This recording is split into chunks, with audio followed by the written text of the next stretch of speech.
Welcome back, everyone. It's episode 42, and we're still running high off that last $3,700 win. Feeling really good about the game, and I've been putting in a ton of work off the tables. Right now, I am learning more about out-of-position play.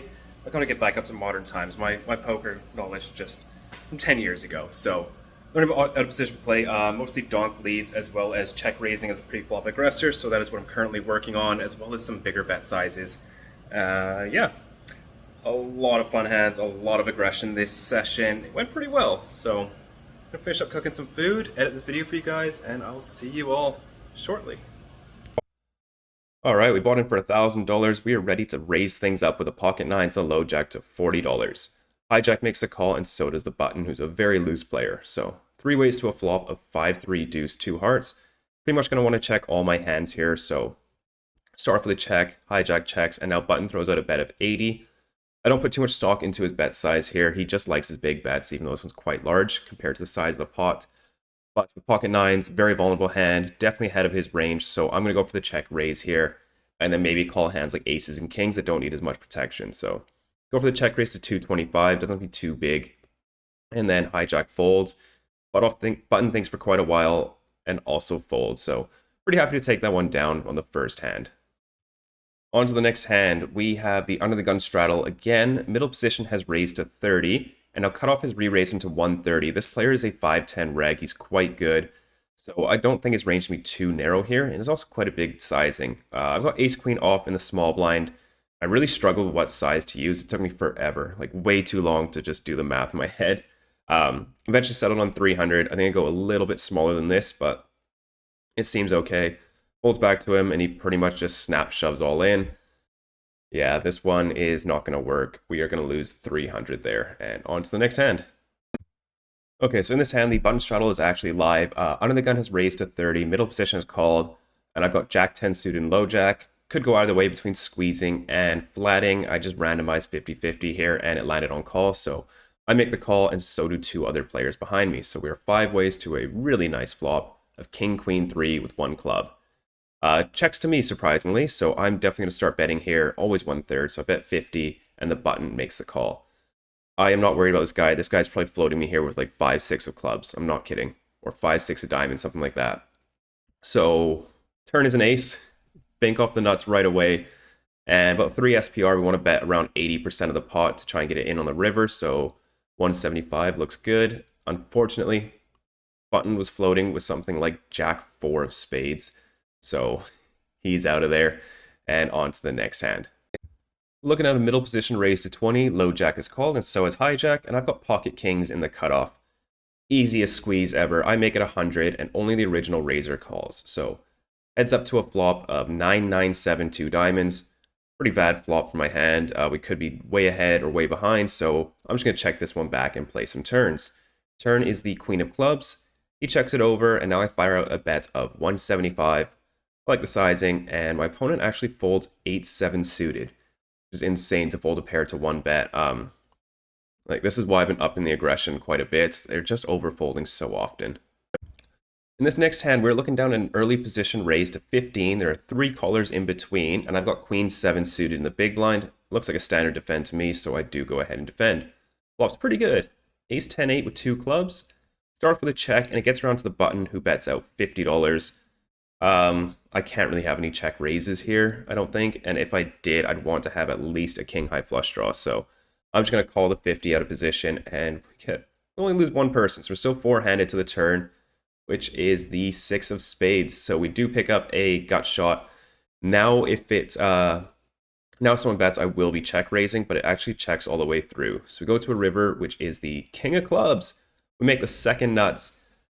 Here I would lead out if the ace was a club on the flop, and just say I had like the jack high flush draw, or the jack high flush, and it was an ace 10 of clubs on the flop, I'd be more inclined to lead out. But because the ace is there, it's quite likely someone has the ace high flush draw, you know, top pair with a nut flush draw.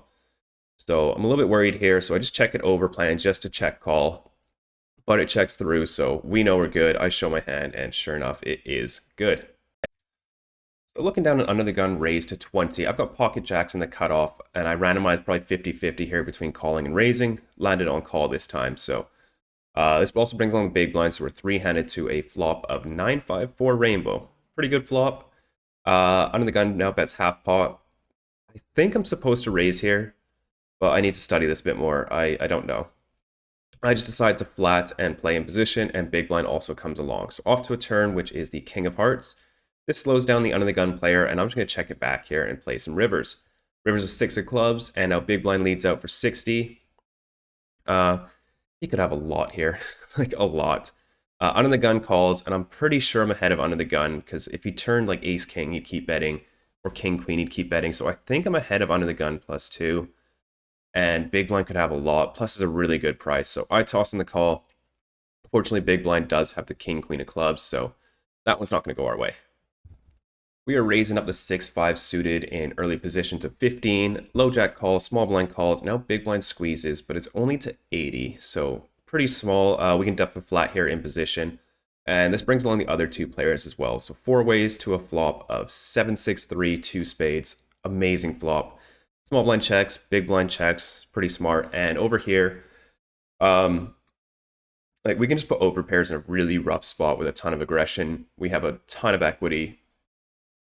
And yeah, it's just gonna be hard for him to hang on here. Like even ace high is not gonna want to float this flop out of position. So I start with a small bet of 110, and it gets the job done.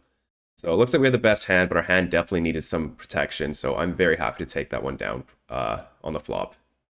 Moving things along, we have a raise from middle position, a ton of callers. I'm going to defend 7-3 suited in the big blind, and we go 6 ways to a flop of 5-3 deuce, 1 diamond. Really good flop for the big blind, so I'm going to lead here and do it pretty small. So I make it $30.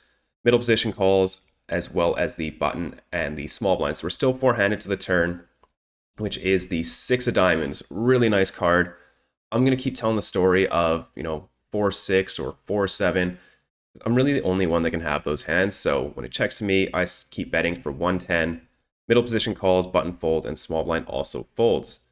Looking for some help on the river. It is the 3 of hearts.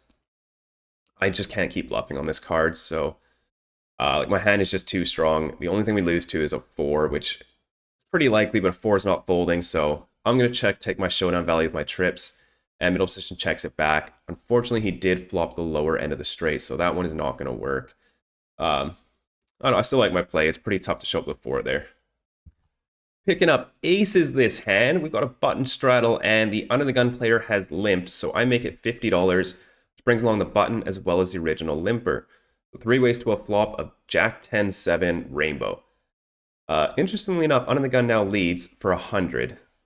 I think raising is definitely out of the question here on a board like this, so I just flat in position. Already not in love with it though. Off to a turn, which is the deuce of hearts. Opponent keeps betting $200 this time. Still can't fold yet, so I toss in the call, just hoping for like another 2 on the river or something. We get something even better. We get the ace, so we only lose to 8-9 and king-queen now. My opponent fires out another bet of 400 this time. I like his sizing, 100, 200, 400. I've only got 500 behind, and if he's got a straight, he's got me beat. Like, but I just don't think he's going to be leading out king-queen like this. 8-9 for sure. Definitely lose to 8-9, and that's pretty much a limp call hand, so I don't know. I'm going to go with it. I'm not that worried about that one hand, so I jam all in.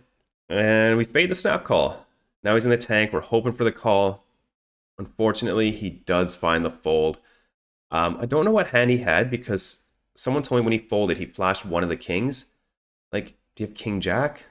Pocket kings? Yeah, I have no idea what he could have had. So, but we take down that pretty large pot, so things are going up. Looking down at an under the gun raise to 15, 3 callers, and I've got pocket 10s in the big blind. I don't really want to squeeze this hand against an early position raise, but I still want to do it sometimes, but I landed on call off my randomizer, so I just flat, and we go to a flop of 7-6-4, 2 diamonds. Really good flop for me compared to the rest of the table, so I am going to lead here again, and I bet small for $30. Only the low jack calls, so we are heads up to the turn, which is not good. It's a 3 of hearts, so now there's a one-liner to a straight. I'm going to check it over and most likely call a bet, but my opponent checks behind. River is even worse. It's another 7 and completes the flush. I'm just done with the hand at this point. So I check it over and he snap checks back. So I table my hand and it's good. It's somehow good. So, eh. Moving things along, I open up ace-7 suited in the low jack and only the button calls. So heads up to a flop of ace-king 7-2 clubs. I actually made a mistake on this flop. This bet should be way bigger. This should be at least $50, but I bet out 20, way too small. My opponent makes a call. Off to the turn, which is the 3 of spades. And I make another mistake in my bet size here. This is an ace-king middle card board, and it's got 2 flush draws. I should be going at least like 150 to 200% here on the turn, but I don't know. I only make it 100. There's a slight overbet here. It's not big enough. And my opponent makes the call. So off to the river, which is the 10 of spades. I think my hand's still good enough to go for value. I lose to ace-10, which kind of sucks, but I beat everything else. I can't imagine having like a backdoor flush draw that played this way, so I go for a bet. And I can't do it too large. If both the flush draws missed, I would bomb this for like 2x pot every single time, and I'd use so many bluffs. But now that one of the flush draws is completed, I'm going to size down a little bit just because I want to include my 2 pairs and still have like ace-queen in this betting range. So I make it 175. My opponent thinks for a while, tosses in the call. I show my hand, and he has the 9-5 of spades. So he got there with a backdoor flush draw. I definitely misplayed that hand, but I wouldn't have got past the flop if I had bet $50. So I don't know. All right, under the gun +2 has raised it up to 20. I'm in middle position with 6s. Calling, raising, folding, all are fine. I decide to call this time. And we go 3 ways to a flop with a big blind of 9-9-5 with 2 hearts. Big blind checks, and now the original raiser bets for $50. And I just don't think he bets this big with an overpair. So he's basically saying he's got a 9 here, or pocket 5s. Because I just don't think an overpair is going to bet this large. So I get a little curious. I toss in the call. Big blind folds, and the turn is another 9. So unless he's got quads, I'm pretty sure I'm ahead here. So when he bets out for a pot size bet, I've decided I'm going to call a pot size bet on the turn, and I'm probably going to call a pot size bet on the river as well. So I toss in the call. River is the 10 of hearts. And now he bets 200, and I actually just hate this. I was so ready to snap him off with a pot size bet, but this just feels so value heavy now. But if I'm going to call pot, I'm going to call any size lower than that, obviously. So I toss in the call, and unfortunately we get shown the queen 10 for the rivered full house. 2 brutal rivers back to back. This is a spicy hand. Under the gun has raised to 15. He is a full-time 2-5 reg, a very good player, so we want to be using proper ranges against him. On the big blind, I'm going super polarized. I'm not 3-betting hands like Jack 10 suited or pocket 9s. They're going to be way stronger than that. And then coupled in with some very weak hands like 6-3 suited, queen 6 suited, stuff like that. And you're also going to be using a much larger sizing. I went 90, but with a small blind call, this should be 105. But looks okay anyways. Under the gun makes a call, small blind folds, and we're heads up to a flop of queen 8-3 2 clubs. Starts a small bet here of 65, and my opponent makes the call. Off to the turn, which is a blank, it's a deuce of hearts. And now here, I really like this hand as a triple barrel bluff when the clubs miss.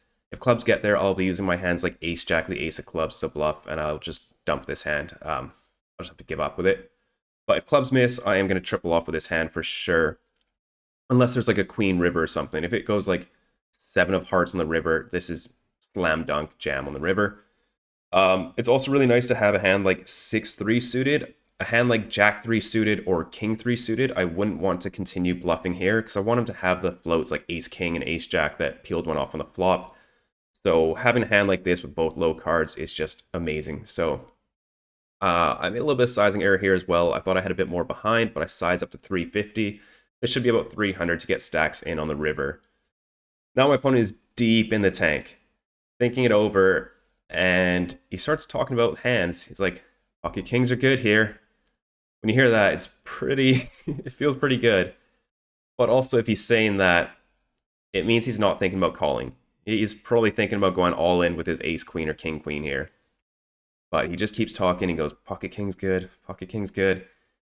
Eventually finds the fold with ace queen. Yeah, we're going to pick that one off. Yeah, it's a pretty nice bluff. In this final hand, I raise ace-9 of spades up to 15 in the low jack, and I get 4 callers. So we're playing this out of position, and it comes down 8-7-3, 2 clubs, 1 spade.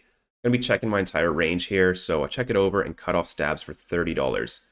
Against a half-pot sizing, you definitely want to find some bluffs here. So I think backdoor flush draw sounds pretty good. I make it 100. Now hijack also calls, and so does a cutoff. So we're 3 ways to a turn. Pretty good. It's a 4 of spades. It does complete 5-6 suited though, so I really don't want to bet here for like 300 and then get jammed on by 5-6 and not be able to realize my equity. So I'm gonna check and probably call a reasonable bet size, but it checks through. So off to the river, which is a black card.